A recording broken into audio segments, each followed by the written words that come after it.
नमस्कार दोस्तों, स्वागत है आप सबका हमारे नए वीडियो में। मैं हूं सचिन चौरसिया, आप देख रहे हैं द इन्फॉर्मपुल। तो आज हम आप लोगों को मोस्ट इंपॉर्टेंट क्वेश्चन जो कि इकोनॉमिक्स के कराएंगे। ठीक है, तो सबसे पहले हम ये देख लेते हैं कि पहला जो प्रश्न है हमारा वो क्या है। तो पहला प्रश्न हमारा है, भारत में राजकोषीय नीति किसके द्वारा तैयार की जाती है। तो राजकोषीय नीति को इंग्लिश में क्या बोलते हैं, फिजिकल पॉलिसी। ठीक है, तो इसका ऑप्शन हमारा है the reserve Bank of India, दूसरा ऑप्शन है हमारा द प्लानिंग कमीशन, तीसरा ऑप्शन है हमारा द फाइनेंस मिनिस्टर और चौथा ऑप्शन है हमारा the securities and exchange board of India. तो जो पहले का आंसर हो जाएगा ऑप्शन सी, फाइनेंस मिनिस्टर के द्वारा फिजिकल पॉलिसी जो कि फॉर्मुलेट की जाती है।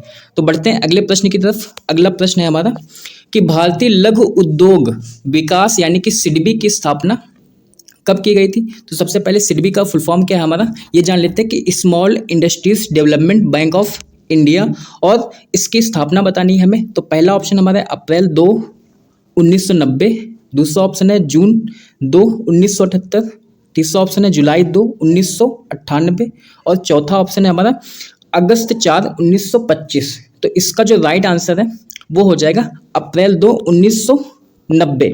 ठीक, अब यहाँ पे इसमें ये समझना है कि हेडक्वार्टर सिडबी का कहाँ पे है, लखनऊ में है।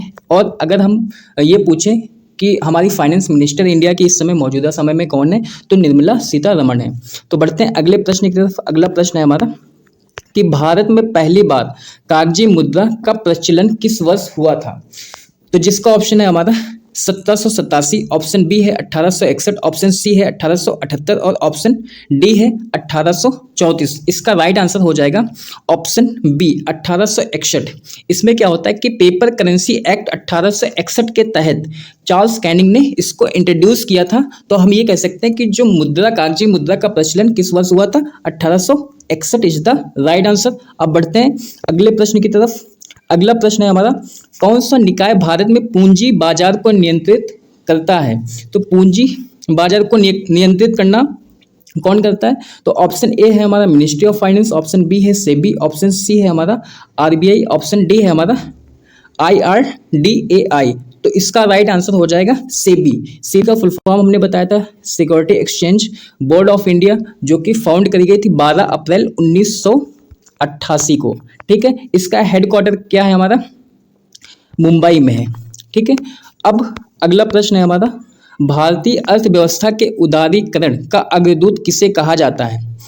तो भारतीय यानी कि उदारीकरण का अग्रदूत, ऑप्शन ए है हमारा doctor Manmohan Singh, option B है हमारा PV नरसिम्हा राव और ऑप्शन सी है डॉक्टर बिमल जलन और ऑप्शन डी है हमारा P चिदम्बरम। ठीक, तो इसका जो राइट आंसर हो जाएगा वो क्या हो जाएगा हमारा option A doctor Manmohan Singh. ठीक है, तो अब यहाँ पे इस क्वेश्चंस के बारे में और कुछ इन्फॉर्मेशन है कि ये जो है एर्थ 5 ईयर प्लान यानी कि 8वीं जो पंचवर्षीय योजना थी, इसमें इस 8वीं पंचवर्षीय योजना को हम राव एंड मनमोहन प्लान भी कहते हैं। अगला प्रश्न है हमारा, कौन सा संगठन वास्तव में नकदी शेष बनाए रखने के लिए बैंकों की निगरानी करता है। इंग्लिश में क्या है कि which organisation monitors the bank in actually maintaining cash balance. तो ऑप्शन हमारा है State Bank of India, option B है एक्सिस बैंक, ऑप्शन सी है Reserve Bank of India, option D है बैंक ऑफ बड़ौदा। तो इसका जो राइट आंसर हो जाएगा वो हो जाएगा RBI यानी कि रिजर्व बैंक ऑफ इंडिया। यही निगरानी करता है सारी बैंकों की जो कि कैश जिनको मेंटेन करना होता है। RBI की अगर हम बात करें तो 1 अप्रैल 1935 को फाउंड की गई थी, जिसका हेडक्वार्टर 2 साल के लिए कोलकाता में था और उसके बाद शिफ्ट कर दिया था हेडक्वार्टर कहाँ पे, मुंबई में। और इस समय मौजूदा जो RBI के गवर्नर है वो कौन है, शक्तिकांत दास। ठीक है, तो अगला प्रश्न है हमारा, भारत का पहला आधिकारिक जनगणना अभियान किस वर्ष शुरू किया गया था।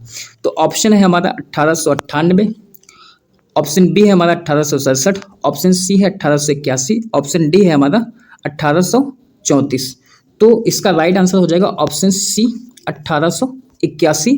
ठीक है, अब हमारा अगला प्रश्न है, आर्थिक दृष्टि से वैश्वीकरण तीव्र गति से डैश डैश डैश की प्रक्रिया है देशों के बीच। कहने का मतलब है जब दो देशों के बीच जो प्रक्रिया होती है, ठीक है, और आर्थिक दृष्टि से वैश्वीकरण यानी कि in economic terms globalisation is the process of rapid के बीच में वो प्रक्रिया क्या कहलाती है। ऑप्शन ए है हमारा इंटीग्रेशन, ऑप्शन बी है कंपटीशन, ऑप्शन सी है इन्वेस्टमेंट, ऑप्शन डी है चेंज। तो इसका राइट आंसर हो जाएगा ऑप्शन ए इंटीग्रेशन। इंटीग्रेशन का मतलब है एकीकरण, है ना। ठीक है, तो अब बढ़ते हैं अगले प्रश्न की तरफ। अगला प्रश्न है हमारा, भारत में आर्थिक सुधार नीतियों को सबसे पहले किस वर्ष में पेश किया गया था? तो आर्थिक सुधार जो नीतियां थी वो सबसे पहले कौन से सन में पेश की गई थी? तो ऑप्शन ए है हमारा 1989, ऑप्शन बी है हमारा 1991, ऑप्शन सी है 1982, ऑप्शन डी है 1993। इसका जो राइट आंसर होगा वो होगा हमारा ऑप्शन बी 1991। 1991 में नरसिम्हा राव के द्वारा ही शुरू किया गया था क्या? आर्थिक सुधार नीति भारत की।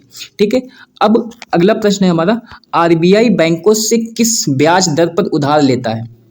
अब यहाँ पे आरबीआई एक बैंक है जो कि मुख्य बैंक हम कह सकते हैं, और जो अदर बैंकेस होते हैं उससे उधार लेता है, पैसा लेता है, तो उसको क्या बोलते हैं? ऑप्शन ए हमारा रेपो रेट, ऑप्शन बी है reverse repo rate, option C है बैंक रेट, ऑप्शन डी है हमारा मार्जिनल स्टैंडिंग फैसिलिटी। तो इसका जो राइट आंसर हो जाएगा वो हो जाएगा हमारा रिवर्स रेपो रेट। ठीक है, रिवर्स रेपो रेट। अब अगला प्रश्न है हमारा कि यूपीआई का पूर्ण रूप क्या है? यूपीआई का पूर्ण रूप क्या है? तो यूपीआई का पूर्ण रूप हो जाएगा हमारा ऑप्शन ए, पहले देख लेते हैं कि कौन कौन से ऑप्शन है। ऑप्शन ए हमारा unified payer interface, option B है united paid interface, option C है unified payment interface, option D हमारा यूनिफाइड पेमेंट इनकम। तो इसका जो राइट आंसर हो जाएगा वो हो जाएगा हमारा यूनिफाइड पेमेंट इंटरफेस। अगला प्रश्न है हमारा, आईडीबीआई की स्थापना किस वर्ष में हुई थी? तो ऑप्शन हमारा ए है 1978, ऑप्शन बी है हमारा 1998, ऑप्शन सी है हमारा 1964, ऑप्शन डी है हमारा 1987। तो आईडीबीआई की स्थापना जो हुई थी वो हुई थी हमारा 1964 में। इसका फुल फॉर्म क्या है आईडीबीआई का? इसका फुल फॉर्म है infrastructure development bank of India, और इसका हेडक्वार्टर हमारा कहाँ पे है? मुंबई में, और फाउंड किया गया था 1 जुलाई 1964 को। ठीक है, तो अगला प्रश्न है हमारा, कौन से बैंक ऋण देने की गतिविधियां नहीं कर सकते हैं? ऑप्शन ए है हमारा पेमेंट्स बैंक, ऑप्शन बी है हमारा small finance bank, option C है हमारा कोऑपरेटिव बैंक, ऑप्शन डी है हमारा रीजनल रूरल बैंक्स। तो इसका जो राइट आंसर हो जाएगा वो हो जाएगा पेमेंट्स बैंक्स, जो कि ऋण देने की गतिविधियां नहीं कर सकते हैं। अगला प्रश्न है हमारा, भारत का राष्ट्रीय स्टॉक एक्सचेंज स्थापित किया गया था, यानी कि एनएससी, तो national stock exchange of India कब स्थापित किया गया था? ऑप्शन ए है हमारा 1990, ऑप्शन बी है 1991, ऑप्शन सी है हमारा 1992, ऑप्शन डी है हमारा 1993। तो यहाँ पे जो हमारा राइट आंसर हो जाएगा वो हो जाएगा 1992। Option C is the right answer. अगला प्रश्न है हमारा, कौन सी संस्था औद्योगिक उत्पादन का सूचकांक जारी करती है? कौन सी संस्था औद्योगिक उत्पादन का सूचकांक जारी करती है? जिसका ऑप्शन है हमारा central static organisation, option B है हमारा ministry of finance, option C है फाइनेंस कमीशन, ऑप्शन डी है हमारा इंडियन लेबर ब्यूरो। तो इसका जो राइट आंसर होगा वो हो जाएगा सेंट्रल स्टैटिक ऑर्गेनाइजेशन। ठीक है, अगला प्रश्न है हमारा, भविष्य निधि और लघु बचत किस खाते में रखी जाती है?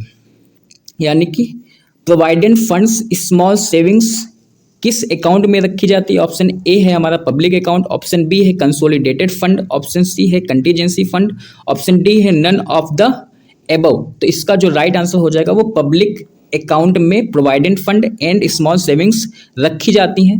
अगला प्रश्न है हमारा, भारत अंतर्राष्ट्रीय मुद्रा कोष का सदस्य कब बना? तो ऑप्शन हमारा है 1952, ऑप्शन बी है 1950, ऑप्शन सी है 1947, ऑप्शन डी है हमारा 1945। तो इसका राइट आंसर हो जाएगा 1945 को India become a member of international monetary fund. तो दिसंबर 27 1945 को इंडिया ज्वाइन करता है किसको? मॉनेटरी फंड को। अब यहाँ पे समझना क्या है कि इसकी एमडी मैनेजिंग डायरेक्टर कौन है? वो क्रिस्टलिना जॉर्जिवा है, और फाउंड किया गया था 1944 जुलाई में मॉनेटरी फंड। तो अगला प्रश्न है हमारा, भारत में नीली क्रांति के जनक कौन है? तो पहला ऑप्शन हमारा हीरालाल चौधरी, ऑप्शन बी है हमारा सैम पित्रोदा, ऑप्शन सी है वर्गीस कुरियन, ऑप्शन डी है एमएस स्वामीनाथन। तो इसका जो राइट आंसर हो जाएगा वो ऑप्शन ए हीरालाल चौधरी। ठीक है, तो ये क्या थे? इंडियन बंगाली फिशरीज साइंटिस्ट थे। फिशरीज मतलब मछली पालन। तो अब अगला प्रश्न है हमारा, भारतीय रुपए का पहला अवमूल्यन कब हुआ था? When did the first devaluations of Indian rupee took place? तो ऑप्शन ए हमारा 1987, ऑप्शन डी है हमारा ऑप्शन बी है हमारा 1978, ऑप्शन सी है हमारा 1934 और ऑप्शन डी है हमारा 1949। तो इसका जो राइट आंसर होगा वो 1949 हो जाएगा। 19 सितंबर 1949 को अवमूल्यन हुआ था। अवमूल्यन का मतलब होता है मूल्य में कमी या पैसे में कमी आना। तो पहली बार 1949 की हुई थी, दूसरी बार हमारा कब हुआ था? 1966 और फिर 1991 में रुपए में कमी आई थी, या हम कह सकते हैं अवमूल्यन। और यहाँ पे पूछा था कि पहला अवमूल्यन, तो पहला अवमूल्यन की बात आए तो क्या होगा? 19 सितंबर 1949 को। तो अगला प्रश्न है हमारा कि औद्योगिक नीति संकल्प 1956 के अनुसार उद्योगों को कितनी श्रेणियों में रखा गया है? तो इसका ऑप्शन ए है हमारा 5, ऑप्शन बी है 6, ऑप्शन सी है हमारा 3, ऑप्शन डी है हमारा 7। तो इसका जो राइट आंसर हो जाएगा वो option C is the right answer, यानी कि 3 श्रेणियों में रखा गया है। अगला प्रश्न है हमारा, राज्य सरकार की राजस्व प्राप्तियों का सबसे बड़ा हिस्सा आता है। तो यहाँ पे समझना क्या है कि रेवेन्यू जो है सबसे ज़्यादा स्टेट गवर्नमेंट का वो कहाँ से आता है? तो ऑप्शन ए हमारा general sales tax, option B है हमारा लैंड रेवेन्यू, ऑप्शन सी है share of union excise duty, option D है हमारा रजिस्ट्रेशन फी। तो इसका जो राइट आंसर हो जाएगा वो हो जाएगा जनरल सेल्स टैक्स। ठीक है। अगला प्रश्न है हमारा, गरीबी के दुष्चक्र की अवधारणा का संबंध है the concept of vicious circles of poverty is related to. Option A हमारा कार्ल मार्क्स, ऑप्शन बी है हमारा रैगनर नर्गसे, ऑप्शन सी है एडम स्मिथ, ऑप्शन डी है हमारा नन ऑफ दिस। तो इसका जो राइट आंसर होगा वो हो जाएगा ऑप्शन बी रैगनर नर्गसे। ठीक। अगला प्रश्न है हमारा वो है इस सेशन का आखिरी प्रश्न। तो कार्ल मार्क्स ने निम्नलिखित में से किस सिद्धांत की सहायता से वर्ग संघर्ष की प्रक्रिया की व्याख्या की? तो ऑप्शन है हमारा एम्पेरिकल लिबरलिज्म, ऑप्शन बी है हमारा एक्सटेंशलिज्म, ऑप्शन सी है Darwin's theory of evolution, option D है हमारा डायलैक्टिकल मटेरियलिज्म। ठीक। तो इसका जो राइट आंसर होगा वो हो जाएगा ऑप्शन डी डायलैक्टिकल मटेरियलिज्म। ठीक है। अगर ये सेशन पसंद आए तो इस वीडियो को लाइक और शेयर जरूर कर दें और हमारे चैनल द इन्फॉर्मपुर को सब्सक्राइब करना बिल्कुल ना भूलें। तो मिलते हैं नेक्स्ट वीडियो में, तब तक के लिए जय हिंद दोस्तों।